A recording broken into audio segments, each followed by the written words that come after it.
ખોટું ખાઈએ તો પેટ ફાટે. આ શબ્દો છે ખડિયા ગામના તલાટી મંત્રી અશોકભાઈ પરમારના.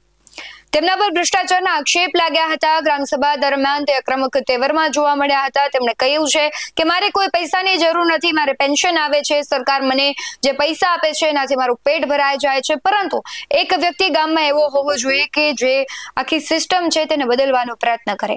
હું ભ્રષ્ટાચાર નથી ચલાવી લેતો, કરતો નથી, એટલા માટે મારા વિરોધમાં લોકો ઉમટી પડ્યા છે જે મારા પર ખોટા આક્ષેપ કરે છે. હાલ આ વિડીયો સોશિયલ મીડિયામાં વાયરલ થઈ રહ્યો છે. તેનું સત્ય શું છે તેના વિશે જ વાત કરીશું. નમસ્કાર, ગુજરાત BS9 ટીવી ન્યૂઝમાં આપની સાથે હું છું ભગવતી વિસાવડિયા. ઘણી વખત આપણે એવું બોલતા હોય છે કે સરકાર તો કરોડો રૂપિયા આપે છે, પરંતુ જનતા સુધી પહોંચતા તે રૂપિયામાં બદલાઈ જાય છે. હજારો રૂપિયા સરકાર આપે છે, પરંતુ 8 આની કે 5 આની એવી રીતના જે જનતા છે તેને ગ્રાન્ટ રૂપે મળે છે. તો આ બધા પૈસા જાય છે ક્યાં? કરપ્શન થાય છે. આપણે અનેક વખત એવું જોયું છે કે જે સરકારી કામો છે એમાં ભ્રષ્ટાચાર થાય છે. તો આ ભ્રષ્ટાચાર કરનાર કોણ છે? આખી સિસ્ટમમાં ભ્રષ્ટાચારની કડી છે એ ક્યાં ક્યાં સંડોવાયેલી છે? કોણ એવા અધિકારીઓ છે કે સતત ભ્રષ્ટાચારમાં જ માને છે? સામાન્ય વ્યક્તિ જો એની પાસે કામ કરાવવા જાય છે તો પણ લાંચ લે છે.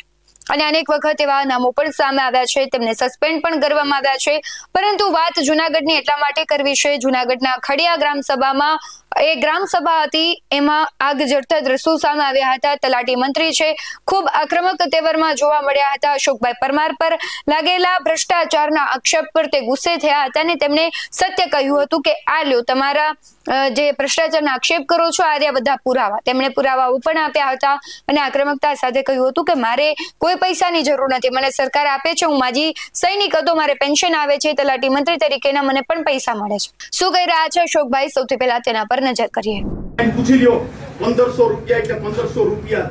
અને અહીંયા જેને બિલ ચૂકવ્યું હોય, જેના નામે મજૂરી કરી હોય, એને કોઈ એમ કહી દે કે ભાઈ તલાટી મંત્રી કે વહીવટદારે એમ કીધું કે ભાઈ 5 રૂપિયા આડા આવડું કરો, તો તમારે આવી અને તમારું ખાવડું મારું માથું, અમે જવાબદાર અધિકાર છે. ખોટું કરવું નથી.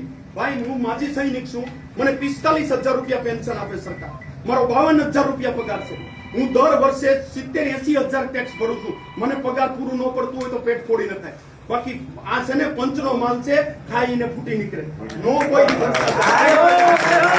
અને કયો હોય તમારે કાયદેસર આવીને પૂછવાની છૂટ છે સાહેબ કોને કોને બિલ લખ્યા, તે તમામનો મારી પાસે અત્યારે હિસાબ છે. બરાબર? એક 5,000 રૂપિયા 1500 રૂપિયા આપ્યા છે ને તોય મેં ચેક થયા તો અમે રોકડું એક બિલ નથી કર્યું. ભરતને હું પૂછું કે ભાઈ તે લાઈટ ક્યાં કરી, મજૂર ક્યાં છે, રાતે હું જાતે જોઈ જાઉં કે તમે કેટલા જણા મજૂર છે. બરાબર? અમે પંચાયતમાં સરપંચ જે કરતા હોય, અમારે સરપંચ આરે કાંઈ લેવા દેવા નથી, પૂર્વે જે કર્યું હોય, પણ અત્યારે અમે છે તો અમે જવાબદારીથી કહીએ છીએ કે ન ખોટું થાય એનું અમે પૂરું ધ્યાન રાખીશું. અને હું તમને એમ કહું કે 1 રૂપિયો ખાવો ને એ ગવર્મેન્ટ બરાબર અહીંયા તકલીફ બધી છે. જો તલાટી મંત્રી ઈમાનદાર હોય તો કોઈને વાંધો શું કામ નથી, અને તલાટી મંત્રી ભ્રષ્ટાચાર હોય તો એ ભ્રષ્ટાચાર સાબિત કરી દો. આ રેકર પછી એક બિલ ખોટું નીકળે તો નોકરી ન મૂકી દો તો પ્રમાણના પેટનો. બાકી હું તમને એમ કહું કે મારે વિવાદમાં નથી પડવું. પાપના પોટલા ખુલશે તો ઘણાયના પાણા અભરાઈ જાય. ખોટો કોઈ વિવાદમાં નહીં પડતા, કારણ કે 20 વર્ષથી હું નથી, હું ખાલી 1.5 મહિનાથી આવ્યો. મારાથી વિરોધ છે ને ભાઈ, હું કર્મચારી છું, હું તમારા ગામનું હિત કરવા માટે આવ્યો. હું ગામની અંદર મનમાની નથી ચાલવા દેતો, એટલે મારો વિરોધ છે ને ભાઈ. જો ખોટું કર્યું હોય, ભ્રષ્ટાચાર કર્યો હોય કે ગલત કર્યું હોય તો તમે બજાર વિચારે કર્મચારી શું કરી શકે ભાઈ? તમે કાન પકડો કે અહીં તારું ખોટું થયું છે. બાકી ખોટું નથી કર્યું અને કદાચ હું ઈમાનદાર છું, માજી સૈનિક છું, તો મારો વિરોધ શું કામ? વ્યક્તિગત શું કામ ને વિરોધ? અને અત્યારે ઢંઢેરા પીટે છે તો આવું પેલા કેમ ન કર્યું? આવી રીતે બજાર વચારે કેદી ગ્રામસભા લેવામાં આવી અને કે દિવસ કર્યું કે ગ્રામસભા પહેલી વાર મોકૂફ રહી? પ્રશ્ન એ છે કે ગામ બોલતું નથી. એક મિનિટ સાંભળો, તમે ભ્રષ્ટાચાર. હવે તેમણે એવું પણ કહ્યું કે ખોટું ખાય તેનું પેટ ફાટી જાય. જુનાગઢના ખડિયાની જે આ ગ્રામસભા છે, તલાટી મંત્રી આટલા બધા ગુસ્સામાં જોવા મળ્યા અને તેના પર ભ્રષ્ટાચારના આક્ષેપ લાગ્યા છે, તેમણે પુરાવાઓ આપ્યા છે. પરંતુ સવાલ એ થઈ રહ્યો છે કે જ્યારે કોઈ એક વ્યક્તિ પરિવર્તન લાવવાનો પ્રયત્ન કરે છે તો તેને સાથ કેમ નથી મળતો? તેમણે ગામ લોકોને પણ કહ્યું છે કે હું એક પરિવર્તન ઈચ્છું છું અને તેના પ્રયાસો કરું છું તો મારી સામે આક્ષેપ લાગે છે. ઘણા બધા એવા લોકો છે તેમને ગમતું નથી, કારણ કે ભ્રષ્ટાચાર હવે હું નથી થવા દેતો. હું ખાતો પણ નથી ને ખાવા દેતો પણ નથી. એટલે હવે આ આખો વિડીયો છે સોશિયલ મીડિયામાં વાયરલ થઈ રહ્યો છે. આવા ઘણા બધા અધિકારીઓ હોય છે કે જે ખાતા પણ નથી, ખાવા પણ નથી દેતા, પોતાનું જે પદ પ્રતિષ્ઠા છે તે પ્રામાણિકતા સાથે તે નીતિથી કામ કરતા હોય છે. અને ઘણા બધા એવા પણ છે કે દરેક વાતમાં, દરેક કામમાં તેમને ભ્રષ્ટાચાર જ કરવો હોય છે.